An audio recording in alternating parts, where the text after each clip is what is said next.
Bien. Je suis contente d'être ici. Premièrement, je veux remercier Gérard, il n'est pas là, mais je veux quand même le remercier de me laisser cette opportunité-là. J'avais un message sur mon cœur, puis je suis contente qu'il me fasse confiance. Fait que merci Gérard, si tu l'écoutes, de me faire confiance. Je suis vraiment honorée. Fait que c'est ça, juste pour vous dire un peu comment c'est arrivé, j'étais dans ma chambre, dans mon lieu de prière, dans l'intimité avec Dieu, puis j'avais un, comme un manque où je voulais. Là, j'ai fermé mes yeux, j'ai demandé à Dieu, j'ai dit là, Seigneur, donne-moi quelque chose. Connaissez-vous les dents de l'autre? J'imagine que c'est des personnes qui ne connaissent pas ça aujourd'hui. Puis c'est arrivé, pouf, comme ça. J'ai vraiment eu. Le Seigneur m'a donné ce que je voulais dans mon cœur. Puis après ça, à travers les semaines, il me donnait tout le temps d'autres. Dans le fond, il m'a montré ce message-là dans mon cœur à travers les temps que je passais avec lui. C'est pour ça que là, je suis contente de vous en parler. Fait que voilà, ben là, tu peux le partir. Aujourd'hui, dans le fond, je vais vous parler de... C'est un appel à la générosité. On va parler de générosité. On va commencer à lire dans... Là, premièrement, je veux m'excuser. J'ai vraiment beaucoup de versets bibliques. J'aime la parole de Dieu, puis je suis un peu visuelle. J'aime ça m'appuyer sur la parole de Dieu. Fait que je me suis rendu compte en faisant mon PowerPoint que j'avais vraiment beaucoup de versets. Fait que pour pas que vous vous perdez, je les ai tous écrits. Fait que ceux qui prennent des notes, là, ils vont être tous sur mon PowerPoint. Fait qu'on va commencer en Romains 15:1. Je vous laisse-tu le temps de le trouver ou vu que vous l'avez déjà? Nous qui sommes forts dans la foi, nous devons porter les faiblesses de ceux qui ne le sont pas, sans chercher notre propre satisfaction. Que chacun de nous recherche la satisfaction de son prochain pour le bien de celui-ci en vue de l'aider à grandir dans la foi. Ça, c'est un peu mon verset de base. On voit un peu c'est quoi le cœur de Dieu par rapport à la générosité, à être généreux. Il veut qu'on pense aux autres. Mais c'est qui notre prochain? Est-ce que vous savez c'est qui votre prochain? C'est pas seulement les autres chrétiens, notre prochain. Nos prochains, c'est tous les gens qui croisent notre route. Vous pouvez aller voir l'histoire du bon samaritain dans Luc 10, de 25 à 37. Vous allez voir que le bon samaritain, dans le fond, celui qui a été le prochain, c'est celui qui est allé l'aider, aider la personne qui était dans le besoin. Fait que, on a des chansons pour enfants, nous autres, chez nous, là. Dans les petites chansons pour enfants, il y en a une qui a dit « Mon prochain, c'est tout le monde sauf moi. » Je pense que c'est tous ceux qui croisent notre route. C'est ceux-là nos prochains. Pas juste les gens qui sont gentils avec nous non plus. Pas juste les gens qui ont besoin, ceux à qui on peut apporter quelque chose. C'est nos prochains. Là, je réfléchissais à ça, puis je pensais à notre société. Notre société est-tu généreuse? Pas vraiment. Le monde dans lequel on vit, c'est pas un monde très généreux. On a envie dans une société de plus en plus centrée sur elle-même, égoïste. On pense à nos besoins, ce qu'on pense qui sont nos besoins, nos désirs, nos loisirs. On voit aussi les couples se détruisent par manque du don de soi. On critique ce que l'autre ne fait pas pour nous à place de voir ce que nous, on pourrait faire pour lui. Ça nous reviendrait, en fait. Tout ce qu'on donne nous revient. Puis je pensais à besoin, puis je suis allée faire une petite recherche sur la société de consommation. Parce que nos besoins, ce qu'on pense être nos besoins, beaucoup rapport avec la société dans laquelle on vit. Fait que j'ai été voir sur Wikipédia.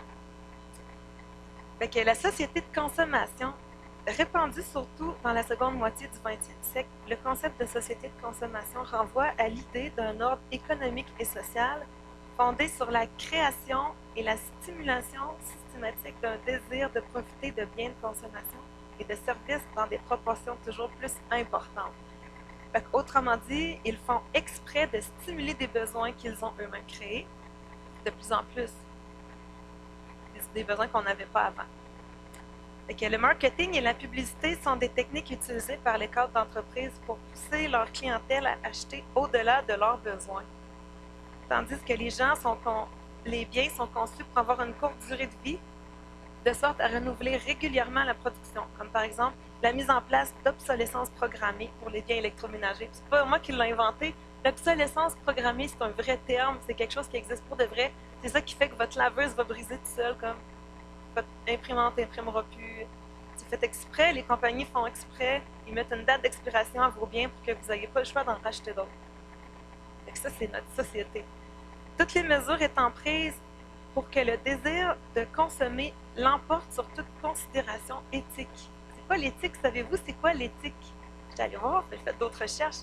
L'éthique, c'est une réflexion fondamentale sur laquelle la morale, autrement dit le bien et le mal, la morale établira ses normes, ses limites et ses devoirs. Donc, autrement dit, le désir de consommer devient plus important que si c'est bien ou mal.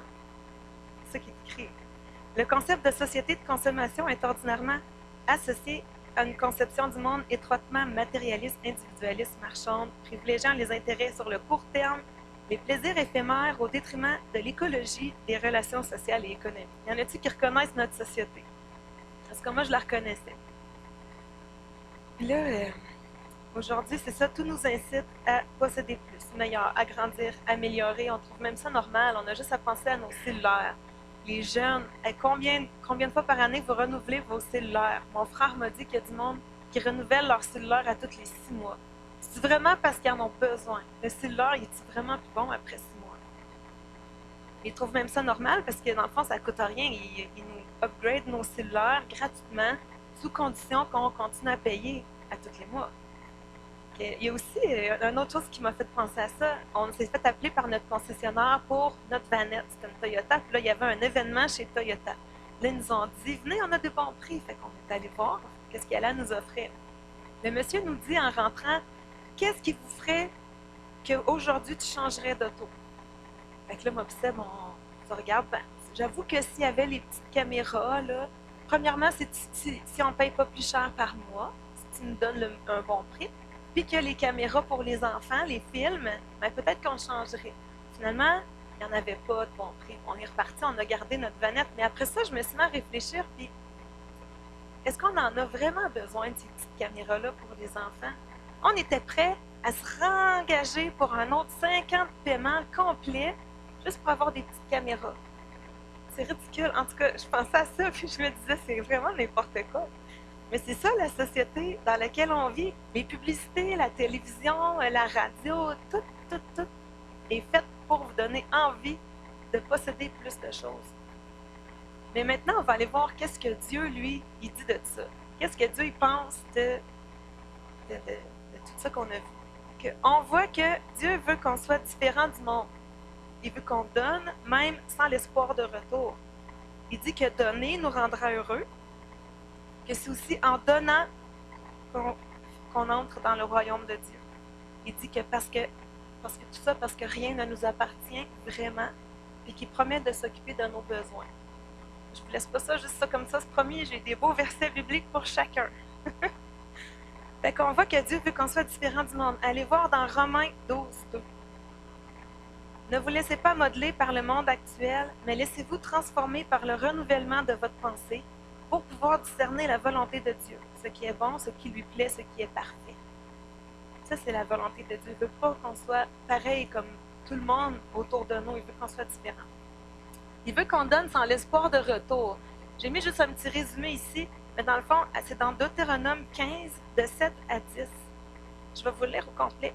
Si l'un de tes compatriotes tombe dans la pauvreté, dans le pays que l'Éternel, ton Dieu, te donne, tu ne lui fermeras pas ton cœur, tu ne lui refuseras pas ton aide. Au contraire, tu lui ouvriras ta main toute grande et tu prêteras suffisamment selon ses besoins. Garde-toi bien de nourrir dans ton cœur des pensées mesquines et de dire, c'est bientôt la 7e année, l'année de la remise des dettes, et pour cette raison, de regarder ton compatriote pauvre d'un mauvais œil sans rien lui donner, car alors, il se plaindrait de toi à l'Éternel et tu porterais la responsabilité de nos fautes. Donne-lui généreusement et non à contre-cœur. Et pour cela, l'Éternel, ton Dieu, te bénira dans tout ce que tu feras et dans tout ce que tu entreprendras. Connaissez-vous cette loi-là juive du peuple à toutes les 50 ans? C'est ça, je ne suis pas certaine. Toutes les dettes étaient remises. Si tu avais perdu ton champ parce que tu n'avais pas réussi à payer, si tes enfants étaient vendus comme esclaves, si toi-même tu avais dû te vendre comme esclave, bien, à tous les jubilés, c'était remis. Tu retrouvais ta terre, tu retrouvais ta liberté, tu retrouvais tes biens, tout ce qui était à ta famille ordinairement, tu retrouvais tout ça. Puis on voit que Dieu, ici, il dit donne, même si tu sais que dans 2 semaines, c'est le jubilé, puis que dans le fond, il te le remettra jamais, ton argent. T'sais. Même si tu sais que ça ne te reviendra pas. Je trouvais ça bon, ça. Ensuite, que donner nous rendra heureux. Acte 20, 35. Souvenons-nous de ce que le Seigneur Jésus a lui-même dit, il y a plus de bonheur à donner qu'à recevoir. C'est clair, ça aussi. Que c'est aussi en donnant qu'on entre dans le royaume de Dieu. C'est dans Matthieu 25, 34. C'est, dans le fond, c'est la fameuse phrase ok, non. Après, je vais vous lire. Après quoi, le roi dira à ceux qui seront à sa droite, venez, vous qui êtes bénis par mon Père, prenez possession du royaume qu'il a préparé pour vous depuis la création du monde. Car j'ai souffert de la faim et vous m'avez donné à manger. J'ai eu soif et vous m'avez donné à boire. J'étais étranger, vous m'avez accueilli chez vous. J'étais nu, vous m'avez donné des vêtements. J'étais malade, vous m'avez soigné. J'étais en prison, vous êtes venu à moi. Alors les justes demanderont, mais Seigneur, quand avons-nous vu avoir faim et t'avons donné à manger? Avoir soif, t'avons-nous donné à boire? Ou étranger, t'avons-nous accueilli? Ou nu, t'avons-nous vêtu? Ou malade, ou prisonnier? Et sommes-nous venus te rendre visite? Et le roi leur répondra, vraiment, je vous l'assure, chaque fois que vous avez fait cela au moindre de mes frères que voici, c'est à moi-même que vous l'avez fait. Ça parle du royaume de Dieu. C'est en étant généreux, en ouvrant nos yeux sur les gens qui sont autour de nous, et en étant généreux. Parce que rien ne nous appartient vraiment. Hein, aujourd'hui, là, dans notre société, ça c'est important. Hein? Qu'est-ce qui est à moi, là, c'est à moi. Les gens, là, on ne prête pas, on ne donne pas. Mais Dieu, lui, il pense autrement. Dans Jacques 1,17, il dit « Tout cadeau de valeur, tout don parfait nous vient d'en haut, du Père qui est toute lumière et en qui il n'y a ni changement ni ombre dû à des variations. » Ou dans Actes 17, 24, « Au contraire, celui qui donne à tous les êtres, c'est lui qui donne à tous les êtres la vie, le souffle et toutes choses. » Ou dans Job 1, 21, il dit « Je suis sorti nu du ventre de ma mère, j'y retournerai nu. L'Éternel a donné, l'Éternel a repris, que l'Éternel soit loué. » Au milieu de tous ses malheurs, Job ne commit pas de péché et n'attribuera rien d'inconvenant à Dieu. Dieu aussi s'occupe, il promet de s'occuper de nous, de nos besoins. Dans Matthieu 6, 33, « Cherchez premièrement le royaume et la justice de Dieu, toutes ces choses vous seront données par-dessus. Ne vous inquiétez donc pas du lendemain, le lendemain aura soin de lui-même, chaque jour suffit sa peine. » Je crois vraiment qu'il est important qu'on enlève les yeux de sur notre nombril et qu'on comprenne vraiment ce que ça veut dire, Matthieu 6, que je viens de lire, 6, 33. Au complet, là, Matthieu 6, de 25 à 34. C'est pourquoi je vous dis, ne vous inquiétez pas en vous demandant qu'allons-nous manger ou boire, avec quoi allons-nous nous habiller? La vie ne vaut-elle pas plus que la nourriture et le corps ne vaut-il pas plus que le vêtement? Voyez les oiseaux dans le ciel, ils ne sèment ni ne moissonnent, ils n'amassent pas de provisions dans les greniers, et votre Père céleste les nourrit. N'avez-vous pas vu plus de valeur qu'eux? D'ailleurs, qui de vous peut, à force d'inquiétude, prolonger son existence, ne serait-ce que de quelques instants? Quant aux vêtements, pourquoi vous inquiéter à leur sujet? Observez les lys sauvages. Ils poussent sans se fatiguer à tisser des vêtements. Pourtant, je vous l'assure, le roi Salomon lui-même, dans toute sa gloire, n'a jamais été aussi bien vêtu que l'un d'eux. Si Dieu habille ainsi la plus petite plante des champs, qui est aujourd'hui et qui demain sera jetée au feu, la plus forte raison vous vêtira-t-il vous-même? Ah, votre foi est bien petite. Ne vous inquiétez donc pas et ne dites pas « Que mangerons-nous ou que boirons-nous? Ou avec quoi nous habillerons-nous? » Toutes ces choses, les païens s'en préoccupent sans cesse. Mais votre Père qui est aux cieux sait que vous en avez besoin. Faites donc du royaume de Dieu et de ce qui est juste à ses yeux votre préoccupation première, et toutes ces choses vous seront données en plus. Ne vous inquiétez pas du lendemain, le lendemain se suffira de lui-même. Chaque jour suffit sa peine. Et vous le comprenez vraiment, ce verset-là? Est-ce qu'on le comprend vraiment, ce verset-là? Quand on se dit ah ben non, il faut que je paye mon loyer, tu sais, ou je peux pas. C'est pas juste une question d'argent, c'est une question de temps aussi. Seigneur, tu me demandes de faire. Tu as quelque chose dans ton cœur que tu sens que Dieu te demande, mais non, il faut que j'aille travailler, j'ai pas le temps, j'ai pas de temps consacré là-dedans, j'ai pas d'argent. Mais Dieu dit qu'il va s'occuper de nous autres. Dieu dit qu'il s'en soucie de nos besoins, qu'il va les remplir, nos besoins. Faut qu'on le comprenne, il faut que notre foi grandisse et qu'on croit en Dieu. La logique du monde, c'est travailler plus, tu as plus d'argent. Est-ce que c'est ça la logique de Dieu? Encore une fois, je suis allée voir dans ma Bible, puis j'ai trouvé c'était quoi la logique de Dieu. Selon la logique de Dieu, il est inutile de travailler ardemment pour remplir nos besoins. On va dans Agé 1, de 4 à 11. Je vais vous le lire encore. Est-il temps pour vous-même d'habiter à votre aise des maisons lambrisées, alors que ce temple est en ruine? Maintenant, voici ce que déclare le Seigneur des armées célestes. Considérez donc bien ce qui vous arrive. Vous semez largement, mais vous récoltez peu. Vous mangez sans être rassasié, et vous buvez sans étancher votre soif. Vous vous couvrez d'habits sans être réchauffé. Et le salaire que gagne l'ouvrier va dans une bourse trouée. Voici ce que déclare l'Éternel des armées célestes. Réfléchissez donc bien à ce qui vous arrive. Allez à la montagne, rapportez-en du bois et bâtissez le temple. J'y trouverai plaisir, je serai glorifié, déclare l'Éternel. Vous comptiez sur beaucoup, mais vous avez obtenu peu. Vous avez engrangé ce que vous aviez récolté, mais j'ai soufflé dessus. Pourquoi ai-je fait cela, demande l'Éternel, le Seigneur des armées célestes? Parce que mon temple est en ruine, tandis que chacun de vous s'affaire pour sa propre maison. Voilà pourquoi le ciel a retenu sa pluie. Voilà pourquoi la terre a refusé ses produits. C'est à cause de vous, j'ai appelé la sécheresse sur les champs de blé, sur le vin, sur l'huile, sur tout produit du sol, ainsi que sur les hommes, sur le bétail, sur le fruit de vos travaux.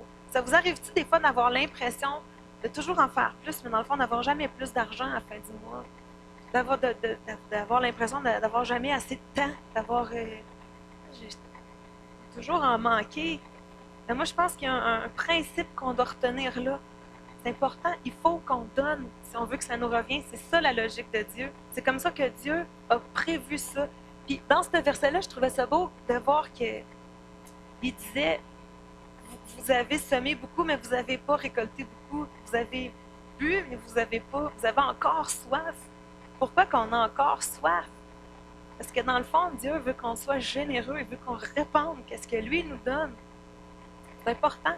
Proverbe 11, 24.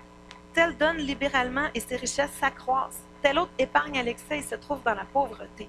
Qui répare les bénédictions connaîtra l'abondance et qui donne à boire aux autres sera lui-même désaltéré. C'est clair? Est-ce que tout le monde comprend?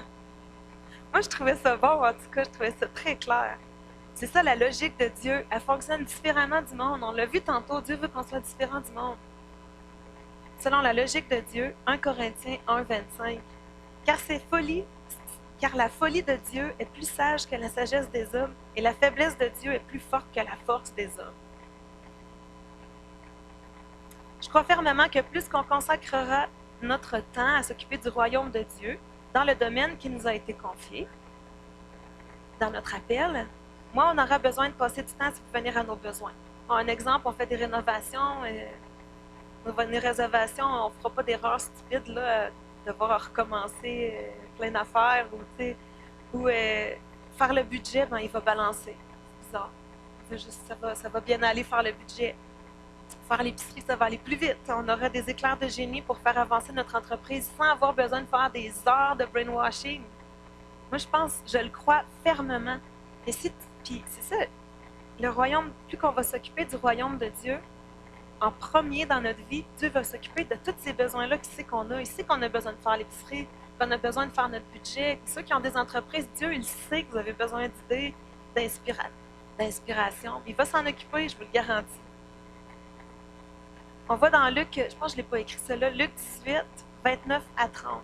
Jésus leur dit, vraiment, je vous l'assure, si quelqu'un quitte à cause du royaume de Dieu sa maison, sa femme, ses frères, ses parents, ses enfants, il recevra beaucoup plus en retour dès à présent et dans le monde à venir la vie éternelle. C'est pas divorcé, là, c'est pas tout ça que ça dit, on se comprend bien. Là. Mais ça dit que Dieu nous redonne toujours ce qu'on lui donne. Ce qu'on va donner, le temps qu'on va sacrifier, l'argent qu'on va donner, les talents qu'on va emporter, Dieu va nous les redonner. Mais c'est quoi ça le royaume de Dieu? C'est un concept un peu flou, ça? Ou c'est quoi notre appel? Est-ce que tout le monde ici sait c'est quoi votre appel? Ce que je disais tantôt, si on s'occupe du royaume de Dieu dans le domaine qui nous a été confié dans notre appel, est-ce que tout le monde sait c'est quoi son appel? Je vais en parler un peu, je vais revenir là-dessus, ces deux choses-là. On va parler du royaume de Dieu, on va parler de comment trouver notre appel. Mais avant, je vous ai mis quelques petits versets sur l'égoïsme, juste pour être sûr que vous compreniez bien qu'est-ce que Dieu pense de l'égoïsme. On va dans Osée 10:1. Israël est semblable à une vigne qui dégénère. Il ne produit du fruit que pour lui-même. Va où votre fruit? Plus il a eu de fruits, plus il a édifié d'autels. Plus sa terre était belle, plus il embellissait ses stèles pour sa divinité. Philippiens 2:21. Car tous ne s'intéressent qu'à leurs propres affaires et non à la cause de Jésus-Christ. Ésaïe 56:11. Mais ces chiens sont avides et jamais rassasiés, ce sont des bergers qui ne comprennent rien. Ils suivent chacun leur chemin à la poursuite de leur gain. Ou encore 1 Jean 3:17. Si quelqu'un possède des biens de ce monde et voit son frère dans le besoin et lui ferme son cœur, comment l'amour de Dieu peut-il demeurer en lui? Ézéchiel 33:31. Puis ils accourent en foule chez toi. Les gens de mon peuple s'assoient devant toi. Ils écoutent bien tes paroles, mais ne traduisent pas en actes. Car ils ne parlent que de choses plaisantes et dans leur cœur, ils ne recherchent que leur intérêt. Au fond, tu n'es rien de plus pour eux qu'un chanteur de charme, quelqu'un qui a une belle voix, qui joue bien de son instrument. Ils écoutent tes paroles, mais ne les traduisent pas en actes. Ce dernier verset-là, moi, là, il me parle beaucoup sur l'importance d'être réel, d'être vrai. C'est pas le fait de venir s'asseoir à l'église qui va changer notre vie. Ézéchiel, là, les gens allaient le voir puis étaient contents de l'écouter. Ils aimaient ça l'écouter. Mais c'est tout le restant de la semaine, ils ne faisaient pas ce qu'ils entendaient. Fait que si vous venez ici à l'église et que vous entendez quelque chose, le plus important, c'est de le faire, de le mettre en pratique tous les jours de la semaine, quand vous retournez chez vous. On peut être des chrétiens et être égoïstes. C'est pas suffisant. On doit être l'Église. Pratiquer la religion qui plaît à Dieu. Il ne faut pas juste qu'on vienne à l'Église, il faut qu'on soit. Que, que ça transperce toute notre vie à tous les jours. Dans Isaïe 58:6, le jeûne qui me plaît, c'est celui qui consiste à détacher les liens de la méchanceté, délier les courroies de toute servitude, mettre en liberté ceux qu'on opprime, briser toute espèce de joug, c'est partager ton pain avec ceux qui ont faim, offrir l'hospitalité aux pauvres sans abri, donner des habits à ceux qu'on voit nus et ne pas te détourner de ton prochain. Jacques 1:27. La religion pure et sans tache devant Dieu consiste à s'occuper des orphelins et des veuves, dans leur détresse, à ne pas se laisser souiller par le monde. Bon, moi je trouvais ça vraiment bon. C'est important. On a une responsabilité. C'est ça que Dieu honore. Quand on lit des versets comme ceux-là, peut-être qu'on peut trouver ça compliqué des fois, où on ne sait pas trop comment faire, ou on ne sait pas trop où aller. Mais si on comprend que Dieu nous connaît, qu'il nous a placés à un endroit précis et qu'il ne nous demande rien au-delà de nos capacités. On va le voir tantôt quand on va parler de trouver notre appel. Dieu, il sait où est-ce que vous êtes, puis il sait ce que vous pouvez faire. Vous n'êtes pas obligé d'être comme Heidi Baker, par exemple, au Mozambique, puis d'aider des centaines d'enfants. Vous n'êtes pas obligé de faire ça. Vous avez une place en ce moment, maintenant, où est-ce que vous êtes, où vous pouvez être généreux de ce que Dieu vous a donné. Gardez vos yeux sur Dieu et sur ce qu'il en dit. Car quand Dieu cesse d'être notre source, quand on cesse de rechercher premièrement le royaume de Dieu, on regarde autour de nous puis on envie le monde. Je pensais des fois si un petit verset pour ça, là, Malachie 3, 14, 15. Les gens ont dit, l'Éternel parle au peuple, il dit, vos propos contre moi sont durs. Et vous me demandez, quels propos avons-nous proférés contre toi? Eh bien, vous avez dit, il est inutile de servir Dieu. Qu'avons-nous gagné en lui obéissant ou en menant le deuil devant Dieu? C'est pourquoi maintenant nous estimons heureux les arrogants et ceux qui font le mal prospèrent. Tout en mettant Dieu au défi, ils s'en sortent indemnes. C'est juste un petit verset pour montrer que des fois, oui, on peut regarder à mauvaise place. On peut, on enlève notre focus sur Dieu. Des fois, oui, on peut trouver que les autres ont l'air d'aller mieux, peut-être plus. C'est juste un exemple de ça, là, si on arrête de payer notre dîme parce qu'on dit qu'on n'a pas d'argent, ou on arrête de lire notre Bible, ou on passe jamais de temps avec Dieu sous prétexte qu'on n'a pas de temps, ou des choses comme ça, mais c'est parce qu'on a arrêté de chercher premièrement le royaume de Dieu. Matthieu 6:33. Cherchez premièrement le royaume et la justice de Dieu, et toutes ces choses vous seront données en plus. Fait que maintenant qu'on comprend l'importance de donner, d'être généreux, qu'on sait ce que Dieu en pense aussi, On comprend que Dieu est fidèle, qu'il va nous le rendre, qu'il va nous bénir, qu'il va pourvoir aussi à nos besoins. Maintenant qu'on comprend tout ça, on va aller voir c'est quoi le royaume de Dieu. Puis après ça, on va voir c'est quoi, comment trouver notre appel. Fait que le royaume de Dieu, je trouvais que c'était un concept un peu flou. Au début, avant de faire ma petite recherche, là, je suis allée voir qu'est-ce que Jésus dit du royaume de Dieu. Il y a beaucoup de versets qui parlent du royaume de Dieu comme étant le paradis. Quand Jésus va revenir, puis qu'il va nous chercher, il va nous emmener dans son royaume. Mais il y a beaucoup d'autres versets qui en parlent d'une toute autre manière. Le royaume de Dieu a comme deux aspects. Il y a l'aspect éternel, là où on s'en va, quand on croit en Jésus, qu'on va mourir, puis que Dieu va revenir, on va aller dans son royaume. Il y a cet aspect-là éternel. Mais il y a aussi un autre aspect qui est plus présent. Luc 17, 20. Un jour, les pharisiens lui demandèrent quand arrivera le royaume de Dieu. Jésus leur répondit, le royaume de Dieu ne viendra pas de façon visible. On ne dira pas, venez, il est ici ou il est là, car notez-le bien, le royaume de Dieu est parmi vous. Le royaume de Dieu, Jésus a dit que le royaume de Dieu, il est ici, il est maintenant, il est parmi nous. Fait que c'est quoi le royaume de Dieu? Je vous ai sorti 1 million de versets. Soyez patients, je vais les décortiquer après. J'ai l'impression de juste faire ça, lire des versets. Matthieu 13, 44. Le royaume des cieux ressemble à un trésor enfoui dans un champ. Un homme le découvre, il le cache de nouveau et s'en va, débordant de joie. Il vend tout ce qu'il possède et achète ce champ. Ou Matthieu 13, 45, juste après. Voici à quoi ressemble encore le royaume des cieux. Un marchand cherche de belles perles. Quand il en a trouvé une de grande valeur, il s'en va vendre tout ce qu'il possède et achète cette perle précieuse. Ah, je suis à l'avance. Excusez. Marc 4, 30. Il continua en disant, à quoi comparerons-nous le royaume de Dieu? Par quelle parabole pourrons-nous la présenter? Il en est de lui comme une graine de moutarde. Lorsqu'on la sème dans la terre, c'est la plus petite des semences. Mais une fois semée, elle pousse et devient plus grande que toutes les plantes du potager. Il lui monte des branches si grandes que les oiseaux du ciel peuvent nicher à son ombre. Un autre verset sur le royaume de Dieu. Ensuite,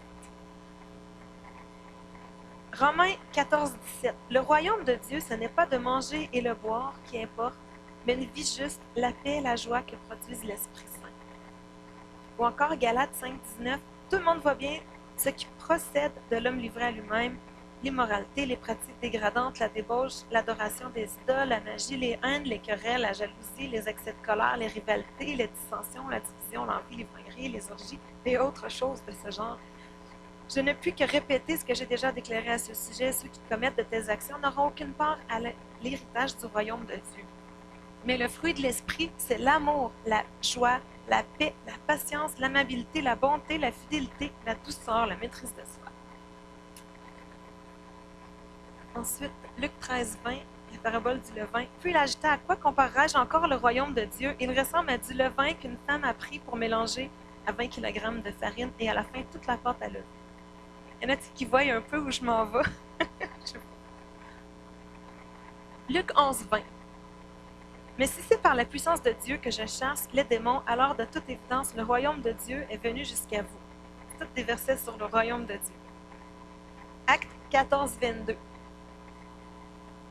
Il fortifiait les disciples et les encourageait à demeurer fermes dans la foi, car leur disait-il au travers de beaucoup de souffrances qu'il nous faut entrer dans le royaume de Dieu. On l'aime un peu. Luc 18, 17. Vraiment, je vous l'assure, celui qui ne reçoit pas le royaume comme un petit enfant n'y entrera pas. Je ne sais pas si vous voyez une logique, ils sont tous dans le bon ordre, les versets. Dans le fond, là, quand on entend parler de Jésus et qu'on décide de le suivre, de lui donner notre vie, comme la parabole du champ et de la perle, c'est notre conversion. Ça fait partie du royaume de Dieu. Quand on accepte Jésus dans notre cœur. Quand notre foi grandit de jour en jour, que notre vie est transformée, que notre caractère s'adoucit, quand notre foi grandit de jour en jour, comme on a vu dans Marc, on a la foi. Quand notre vie est transformée, que notre caractère s'adoucit, qu'on est délivré, guéri, notre transformation, ça fait toute partie du royaume de Dieu. C'est ça le royaume de Dieu. Que de jour en jour, quand notre famille est touchée, que notre foi s'étend autour de nous, comme la parabole du levain. Un petit peu de levain fait lever toute la pâte, un petit peu de foi influence beaucoup autour de nous. Quand on délivre ceux qui nous entourent, l'évangélisation, on parle de notre foi, on parle de qu'est-ce que Dieu a fait pour nous, puis on le transmet aux gens. Quand on supporte avec joie les souffrances pour Jésus, les incompréhensions, les attaques de ceux qui ne comprennent pas notre foi, tribulation, qu'on a vu tantôt. Puis tout ça simplement sans guerre sur les mots ou sur les convictions, comme un petit enfant. C'est ça le royaume de Dieu. Je trouvais ça vraiment bon. Je lisais ça. C'est comme si Dieu me révélait ça tout d'un coup. J'ai compris c'était quoi le royaume de Dieu.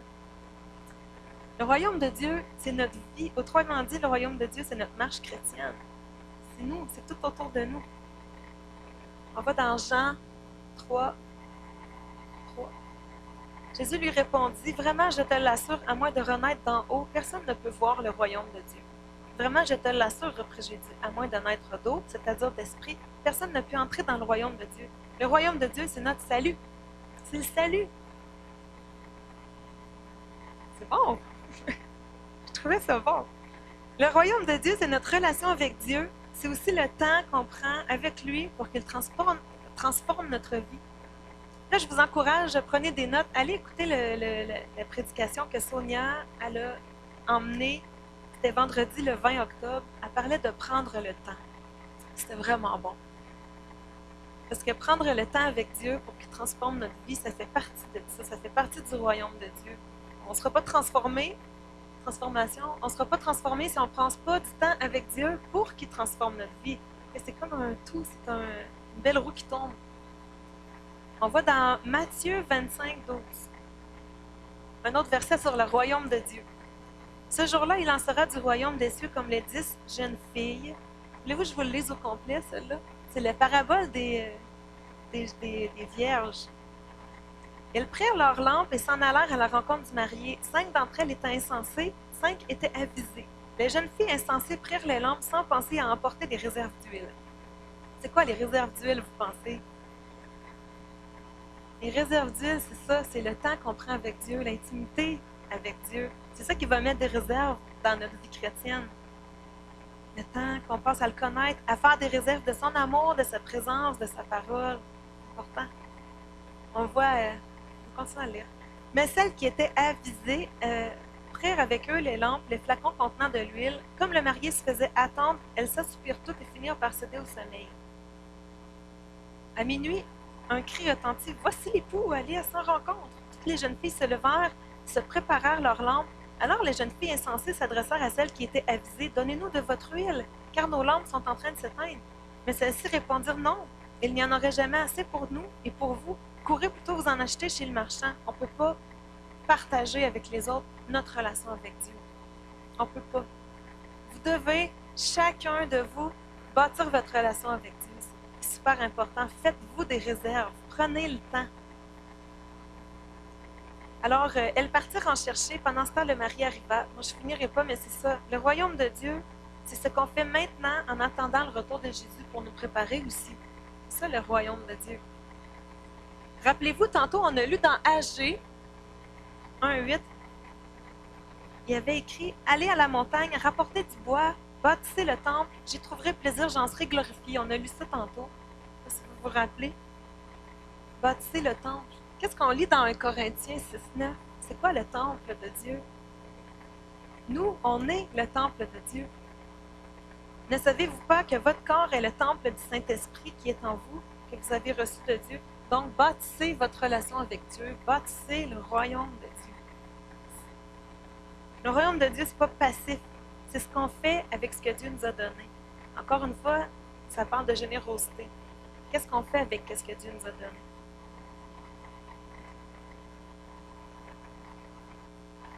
Juste venir à l'Église sans que rien dans nos vies ne change ne suffit pas. Matthieu 7:21, on voit qu'il dit « Pour entrer dans le royaume des cieux, il ne suffit pas de me dire « Seigneur, Seigneur », il faut accomplir la volonté de mon Père céleste. » Ou dans Luc 13:25-27, « Dès que le maître de la maison se sera levé et qu'il aura fermé la porte, si vous êtes restés dehors, vous aurez beau frapper en suppliant « Seigneur, Seigneur, ouvre-nous. » Il vous répondra, je ne sais pas d'où vous venez. Alors vous direz, mais nous étions à table avec toi, nous avons mangé et bu sous tes yeux, tu as enseigné dans nos rues. Il vous répondra, je ne sais pas d'où vous venez. Allez-vous-en, vous qui commettez le mal. Dieu, il veut transformer notre vie de jour. Il veut, de gloire en gloire, Dieu veut nous connaître. Il veut vous connaître personnellement. Pour ça, il faut prendre du temps avec lui. C'est super important. J'aurais jamais connu mon mari si j'aurais pas été prendre des cafés avec, si on n'aurait pas été au cinéma, si on n'aurait pas... c'est du temps personnel. C'est ça qui a fait qu'on est tombé en amour. Vous allez tomber en amour avec Dieu quand vous allez passer du temps avec lui, je vous le garantis. Je pensais à ça aussi, puis voyez pas ça d'une manière négative, c'est vraiment positif. C'est des versets qui peuvent avoir l'air durs, mais Dieu, là, c'est un Dieu plein d'amour. Dieu, son caractère ne change pas. Jésus, des fois, à ses disciples, il leur parlait durement, hein? C'est parce qu'il les aimait.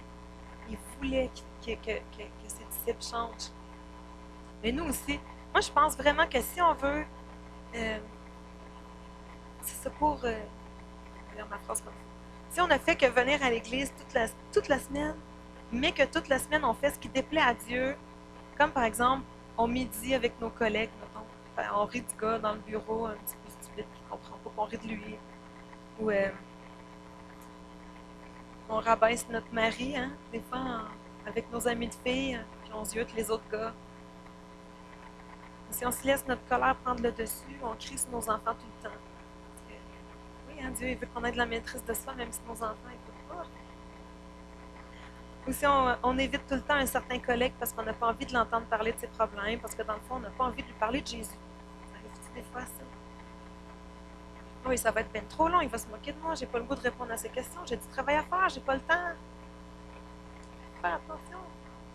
Quand on ferme nos yeux aux besoins de ces gens pour répondre à nos propres besoins, on est comme les scribes et les pharisiens. Malheur à vous, spécialistes de la loi et pharisiens hypocrites, parce que vous barrez aux autres l'accès du royaume de Dieu. Non seulement vous n'y entrerez pas vous-même, mais vous empêchez d'entrer ceux qui voudraient le faire. Matthieu 5,20, je vous le dis, si vous ne vivez pas selon la justice mieux que les spécialistes de la loi et les pharisiens, vous n'entrerez pas dans le royaume des cieux. Retenez ce qui est important, là. Je ne veux pas que vous reteniez ces derniers versets-là. Ce qui est important, c'est que Dieu veut qu'on s'occupe de son royaume. Puis comment qu'on fait pour s'occuper de son royaume? C'est notre vie chrétienne, c'est notre marche chrétienne. Tu peux t'occuper du royaume de Dieu, puis faire du royaume de Dieu ta préoccupation première par ta propre croissance spirituelle, en étant généreux de ce que tu as reçu, en travaillant, en faisant l'épicerie, tout en allant au parc avec tes enfants. Si tu gardes toujours en tête c'est quoi le royaume de Dieu. Rappelez-vous, c'est quoi le royaume de Dieu. Le royaume de Dieu, c'est la foi, la paix, l'amour, l'espoir qu'on transporte. C'est notre différence qui nous distingue du monde. Il faut être généreux de ce que Dieu nous a donné. On peut faire du royaume de Dieu notre préoccupation première en prenant le temps, en étant généreux. Prendre le temps de prier. En proposant de prier pour le dos de ce papa avec qui tu jases au parc et qui vient de te dire comment il a mal depuis son accident. Faut prendre le temps d'écouter en disant à ta collègue comment Dieu peut calmer ses angoisses si elle te demande, si elle le lui demande, simplement parce qu'elle t'a raconté comment elle a du mal à dormir. Prendre le temps de parler, en rendant témoignage de ce que Dieu a fait dans notre vie à nos collègues quand ça tombe sur ce sujet. Moi, quand j'étais plus jeune, là, j'avais de la misère avec ça. C'est comme une espèce de gêne énorme qui venait. Dès que les gens parlaient de Dieu, je me retirais. Il n'y a pas de condamnation, là. Mais ayez ça en tête. Oui, c'est important de le faire. Il faut garder le royaume de Dieu dans notre tête, dans notre pensée. Il faut emmener le royaume de Dieu où on va. En disant, je vais prier pour toi, je sais que Dieu veut t'aider, à ton ami qui raconte ses problèmes de couple. Il y a tellement de manières de donner. On peut donner, là, on peut faire grandir le royaume de Dieu de tellement de manières, juste en étant nous-mêmes, en parlant de notre foi, parce que le royaume de Dieu, c'est ça. Rappelez-vous, c'est quoi le royaume de Dieu? C'est notre foi, notre vie chrétienne. Le royaume de Dieu, c'est l'amour, la paix. Puis j'aimerais ça vous encourager en vous disant qu'il n'est jamais trop tard. Connaissez-vous la parabole en Matthieu 20, 1 à 6, des travailleurs? La connaissez-vous? En effet, voici à quoi ressemble le royaume des cieux. Un propriétaire sort le matin de bonne heure afin d'embaucher des ouvriers pour travailler dans son vignoble. Il convient avec eux de leur donner un salaire, une pièce d'argent pour la journée, puis les envoie dans sa vigne. Je ne lirai pas tout, c'est très long. Il retourne à 9 heures, il engage d'autres mondes. Il retourne à midi, il engage d'autres mondes. Il retourne en après-midi, il engage encore d'autres mondes. Il retourne à 5 heures, il engage d'autres mondes. À 6 heures, c'est fini. Les employés vont pour se faire payer. Alors, vers les premiers engagés, ils s'attendent. Ok, on va voir le verset 8. Le soir, le propriétaire du vignoble dit à son administrateur, fais venir les ouvriers, donne-leur la paie. Tu commenceras par ceux qui ont été engagés les derniers, pour finir par les premiers. Les ouvriers embauchés à 5 heures du soir se présentèrent d'abord et touchèrent chacun une pièce d'argent. Puis vint le tour des premiers. Ils s'attendent à recevoir davantage, mais eux aussi touchent chacun une pièce d'argent. Lorsqu'ils la reçoivent, ils manifestent leur mécontentement à l'égard du propriétaire. Ceux-là sont arrivés les derniers, dirent-ils, ils ont travaillé qu'une heure. Tu leur as donné autant qu'à nous, qui avons travaillé dur toute la journée. Mais le maître répond à l'un d'eux, mon ami, je ne te fais pas le moindre tort. Une pièce d'argent n'est-ce pas le salaire sur lequel nous étions d'accord? Prends donc ce qui te revient et rentre chez toi. Si cela me fait plaisir de donner au dernier arrivé autant qu'à toi, ça me regarde. Ne puis-je pas disposer de mon argent comme je le veux, ou bien m'en veux-tu pour ma bonté? Dieu, c'est un Dieu bon. Il n'est jamais trop tard pour commencer. Il n'est jamais trop tard pour commencer à être généreux. Jamais trop tard. Fait que maintenant qu'on a défini c'est quoi le royaume de Dieu, où est-ce qu'on peut s'investir pour le faire avancer? C'est quoi que Dieu vous a donné à vous? Qu'est-ce que vous avez? Comment faire pour trouver notre appel? Pensez-vous qu'on doit faire toute la même chose? Quels sont vos talents, vos capacités, vos intérêts? Qu'est-ce qui vous passionne dans votre cœur? Qu'est-ce qui brûle? Dieu nous a tous créés différemment. Nous sommes tous uniques. Nous pouvons être généreux avec ce que Dieu nous a donné dans l'endroit où nous sommes maintenant et avec la capacité que nous avons maintenant. On va dans Matthieu 25, 14. C'est la parabole des talents. Il convoque ses serviteurs. À un, il donne 10 talents. À l'autre, il en donne 5. À l'autre, il en donne 1. C'est ça, j'ai décidé de ne pas lire. On voit que le maître s'en va. Puis quand il revient, il regarde qu'est-ce que les serviteurs ont à lui redonner. Fait que là, il rappelle ses serviteurs. Longtemps après, le maître de ses serviteurs revint et leur fit rendre compte de leur gérance. Celui qui avait reçu les 5 lingots se présenta, apportant les 5 lingots supplémentaires qu'il avait gagnés. Maître, lui dit-il, tu m'avais remis 5 lingots, j'en ai gagné 5 autres. Les voici. Très bien, lui dit son maître, tu es un bon serviteur en qui on peut avoir confiance. Tu t'es montré fidèle en peu de choses, voici, je t'en conférerai de plus importantes. Viens partager la joie de ton maître. Celui qui avait reçu les 2 lingots se présenta et lui dit, Maître, tu m'avais remis 2 lingots, j'en ai gagné 2 autres. Les voici. Très bien, lui dit le maître. Tu es un bon serviteur en qui on peut avoir confiance. Plus loin, on voit, enfin celui qui n'avait reçu qu'un lingot vint à son tour et dit, Maître, je sais que tu es un homme dur, tu moissonnes là où tu n'as rien semé, tu récoltes là où tu n'as pas répandu de semences. Alors j'ai pris peur et je suis allé cacher ton argent dans la terre. Voilà, prends ce qui t'appartient.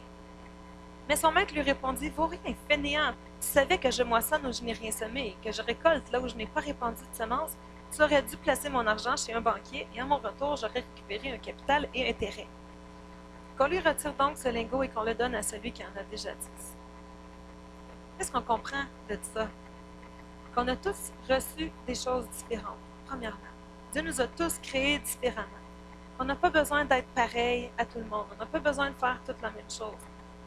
Pour s'occuper du royaume de Dieu, pour être généreux avec ce que Dieu nous a donné, on n'a pas besoin d'imiter notre voisin. On peut rester nous-mêmes.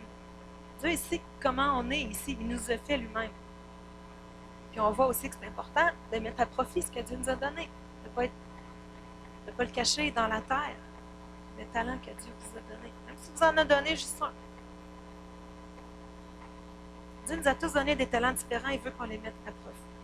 Puis en lisant ça, ce que je voyais aussi, comment les 2 premiers serviteurs, comment on voit Dieu va beaucoup influencer notre vie. Le dernier serviteur, celui qui a eu peur, comment il voyait Dieu? Il voyait Dieu dur. Je veux dire, il voyait son maître comme une personne dure. Hein, il l'a dit, comme une personne qui moissonne où il n'y a pas qui laboure, où il n'y a pas moissonne. Mais comment est-ce que vous voyez Dieu? Dieu, il est bon. Dieu vous aime. Comment vous allez le voir, ça va aussi beaucoup influencer comment vous allez agir envers lui. Comment on fait pour trouver notre appel?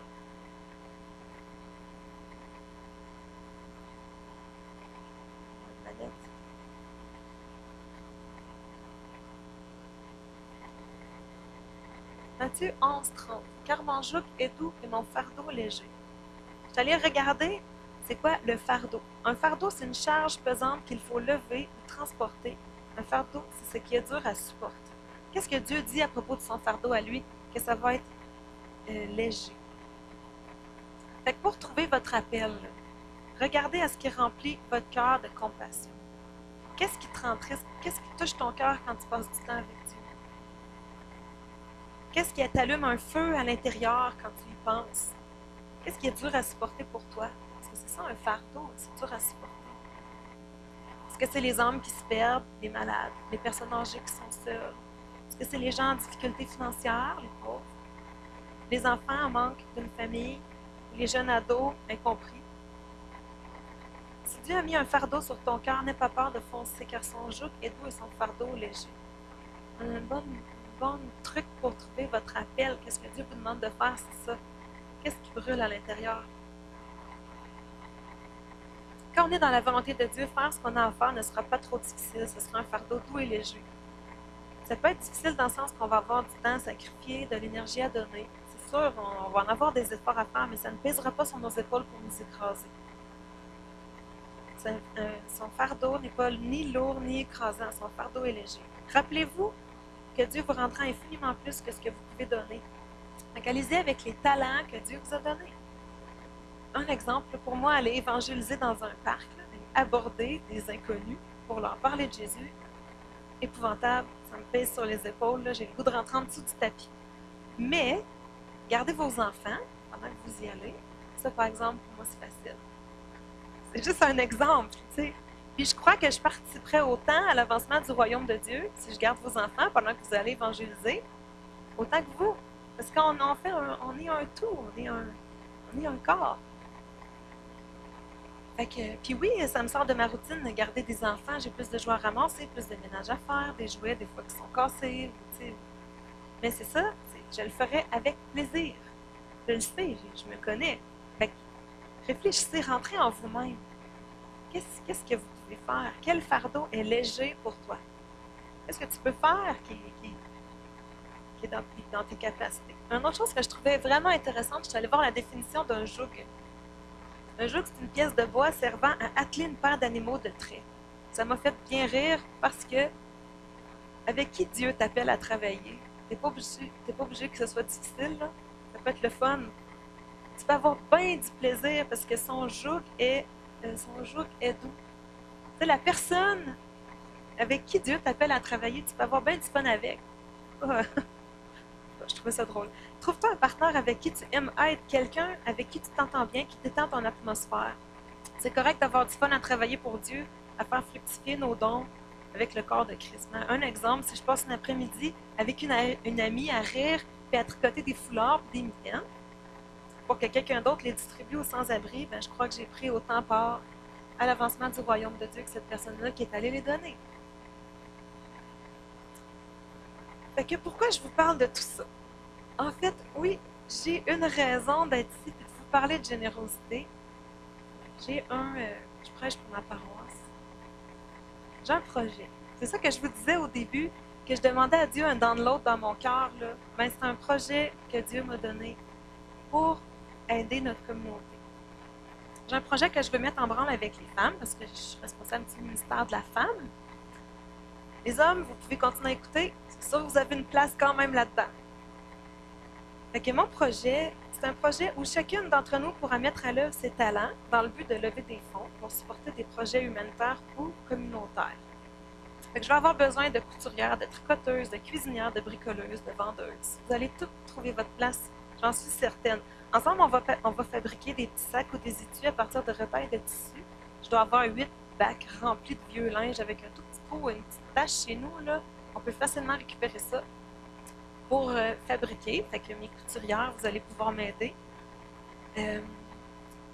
Mes tricoteuses pourront tricoter des jolis petits toutous. Mes cuisinières pourront cuisiner de bons biscuits. Puis ensemble, on va sortir de nos 4 murs pour aller vendre tout ça dans les différents salons et activités de notre ville. Ça, c'est mon projet. J'aimerais vraiment ça qu'on puisse faire ça ensemble, le Centre chrétien d'Amos. Comme exemple, le salon maternité famille, le marché de Noël, la route du terroir. Il y a plein de places où on va pouvoir aller vendre nos trucs. Fait que d'une pierre deux coups, on va participer à l'avancement du royaume de Dieu ensemble. Puis on va faire connaître notre Église. D'une pierre trois coups, on va tisser des liens encore plus serrés entre nous en passant du temps ensemble. En tout cas, moi, je trouve ça extraordinaire. Ça, c'est le projet que Dieu m'avait donné, puis qui a influencé tout ce partage-là. Je vais vous donner juste un exemple d'un projet qu'on va pouvoir supporter avec les fonds qu'on va avoir ramassés avec ça. Connaissez-vous Anne Yank? C'est la responsable du ministère Femmes de Vision. Ça, c'est la responsable du ministère des Dames, dans le fond, des APDC, de notre Église. Les Zoé Project, les Zoé Project, dans le fond, c'est des femmes qui se mobilisent à travers le monde pour aider d'autres femmes. C'est vraiment rapport avec les femmes, les Zoé Project. C'est pour ça qu'ils se sont mis ensemble, puis ils ont décidé d'encourager un projet. Ce projet-là, c'est Tissons l'amour, qu'ils l'ont nommé. Fait que le projet Tissons l'amour, c'est quoi? Tu vois, ça c'est May Hum, c'est la mère. En fait, c'est elle qui a parti ce projet-là. Elle accueille des enfants en âge scolaire, les enfants soit qui sont orphelins ou que leurs parents ne peuvent plus s'occuper d'eux, à pourvoir leurs besoins et à leur scolarisation. Sauf qu'elle manque de place. Elle commence à avoir besoin. Fait que les projets Zoé se sont joints à leur église locale pour bâtir Tissons l'amour ensemble, pour les aider cette femme-là, afin de pourvoir un endroit sécuritaire pour les veuves avec leurs jeunes enfants, les bébés orphelins. Fait que dans le fond, c'est ça, elle veut s'agrandir, elle veut pas juste aider les enfants en âge scolaire maintenant, elle veut pouvoir aider les mamans qui sont veuves avec des jeunes enfants, elle veut pouvoir les accueillir avec elle. Et elle a besoin d'aide pour ça. Pour pouvoir leur offrir un environnement chrétien aussi. Parce que dans le fond, là-bas, qu'est-ce que les mères font quand ils sont veuves? Ben, ils laissent leurs enfants, ils les abandonnent ou ils les donnent à leurs grands-parents. Puis, ils vont se remarier. Ils n'ont pas le choix. C'est pas comme ici, là-bas, ils sont un petit peu dans leur chute. Si leur mari meurt. Fait qu'elle, ce qu'elle veut pouvoir faire, c'est leur donner une autre alternative. Ils ne sont pas obligés de faire ça. Ils peuvent garder leurs enfants avec eux. Ça, c'est quelque chose qui me touche moi beaucoup. Ils peuvent garder leurs enfants, continuer à les élever dans la foi chrétienne. Parce que là-bas, la foi n'est pas chrétienne en général. Ah, je ne me rappelle plus. Ah, j'aurais dû checker ça, hein? Je ne me rappelle plus, mais peut-être en Thaïlande. Fait qu'ils veulent également offrir un environnement chrétien, comme je disais. Qu'elles puissent éduquer leurs enfants elles-mêmes. Ces familles ont besoin d'un revenu pour les mères, les nourrissons, les petits, pour la nourriture, les vêtements, les soins de santé. C'est ça la vision du projet. Enseigner aux mères à faire du pain et des biscuits pour les vendre. Les enfants, ils vont leur donner, ils leur donnent à ces mères-là, ils les rendent autonomes. Le projet a commencé, elle, c'est la missionnaire des églises des APDC. Elle m'a donné son nom, je ne m'en rappelle plus. C'est ça. Donc, le 21 avril 2018, ils ont commencé, ils ont ramassé 9 000 $. Avec cet argent-là, ils ont acheté une imprimante, puis ils s'en servent pour imprimer des t-shirts, des tasses, puis là, ils vont les vendre. En font les mères, ils font ça. Ils restent là-bas, ils font des biscuits aussi, des fleurs, ils vont les vendre. Ça leur permet de rester avec leurs enfants dans cet endroit. Ça, le restant de l'argent, il restait 8 000 $ pour la construction de la maison, justement, pour leur donner un endroit où dormir à ces mères-là qui sont veuves avec leur famille. Fait que ça, c'est juste pour montrer que les travaux sont déjà commencés. J'ai demandé à Anne Yank, puis c'est encore pour 1 ou 2 années là, qui vont supporter ce projet-là, eux. Donc, j'ai vraiment eu à cœur qu'on pourrait prendre une partie de ce qu'on va avoir ramassé avec notre projet, les aider eux. Puis on va aussi également, c'est sûr, une partie des fonds vont aller à notre mission de notre Église. Puis aussi, on va en remettre à notre communauté. Alors voilà un peu ce que j'avais eu à cœur pour vous aujourd'hui. En conclusion, qu'est-ce qui est important de se rappeler? Rappelez-vous que vous avez une responsabilité. Je vous ai mis tous mes beaux versets. Vous avez la responsabilité d'être généreux avec ce que Dieu vous a donné pour l'avancement du royaume de Dieu. C'est notre responsabilité. Rappelez-vous aussi que Dieu a promis de pourvoir à vos besoins. Il sait ce que vous avez besoin. Rappelez-vous que le royaume de Dieu est présent au milieu de vous, car c'est la paix, l'amour, la foi, l'espoir que donne le salut en Jésus. Les versets sur le royaume de Dieu. Faire avancer le royaume de Dieu, c'est aider les gens et nous-mêmes à trouver la foi, à faire confiance en Dieu, à être remplis du feu de l'Esprit un peu plus chaque jour en donnant de ce que Dieu nous a béni, en étant généreux de nos moyens, de notre temps, de nos talents. Puis aussi, Matthieu 11:30, car mon joug est doux, mon fardeau est léger. Rappelez-vous de ça. Fait que tous ceux et celles qui se sont sentis interpellés par le message, que vous avez envie de donner plus, examinez-vous, réfléchissez. Vous n'êtes pas obligé de le faire d'une manière spécifique, là, tout le monde pareil. Vous avez tout un endroit maintenant où vous pouvez agir autour de vous. Quelqu'un à qui vous pouvez donner le royaume de Dieu, l'amour de Dieu, la paix. Puis, n'oubliez pas qu'il n'y a aucune condamnation pour ceux qui sont en Jésus. Aucune condamnation. Ça, là, c'est un des versets les plus importants de la parole de Dieu parce que Satan, là, c'est de la condamnation. Toujours qui vient vous mettre pour vous bloquer, vous freiner, vous arrêter, vous empêcher. Fait que s'il y a une petite voix dans votre tête qui essaye de vous arrêter, récitez ce verset-là, Romains 8:1. Désirez simplement aller plus loin, devenir meilleur, un pas à la fois, un pas de foi à la fois. Mettez Dieu à l'épreuve. Ce que vous savez, dans Malachie 3:10, apportez donc vos dîmes dans leur totalité au trésor du temple pour qu'il y ait des vivres dans ma demeure. De cette façon-là, mettez-moi à l'épreuve, déclare l'Éternel, le Seigneur des armées célestes. Alors vous verrez bien si de mon côté je n'ouvre pas pour vous les écluses des cieux et ne vous comble pas avec surabondance de ma bénédiction. Hein? C'est quoi une écluse? C'est ça. Saviez-vous c'est quoi une écluse? C'est des grosses portes qu'on peut ouvrir pour remplir d'eau un réservoir, un sas étanche doté de portes à chaque extrémité.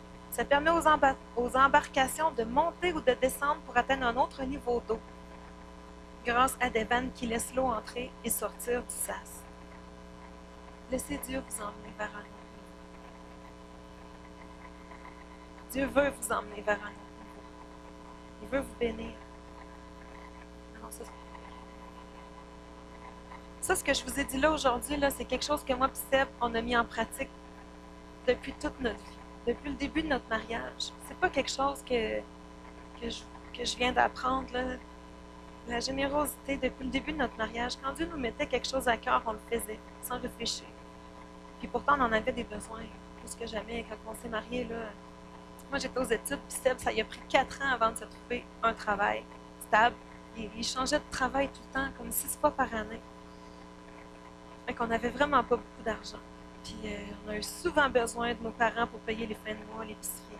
Une année, on a fait moins de 20 000 là. J'étais aux études, fait qu'il y avait des choses à payer. Puis malgré tout ça, quand mes prêts et bourses arrivaient, là, mais 3/4 du temps, Dieu nous demandait d'en donner. Une bonne partie, on le faisait.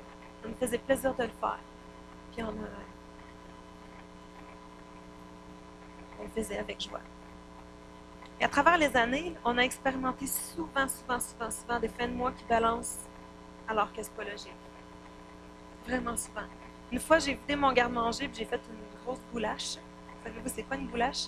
Avec tout ce qui reste, là, un restant de riz, un restant de pois chiches, un restant de... J'avais plus rien dans mon garde-manger. Puis on a mangé ça pendant une semaine, puis le miracle, c'est qu'on a aimé ça. C'était vraiment bon. C'est sûr que c'était pas bon, là. C'est des choses qu'on a expérimentées, on l'a vécu. Puis à travers tout ça, Dieu nous a donné sa paix.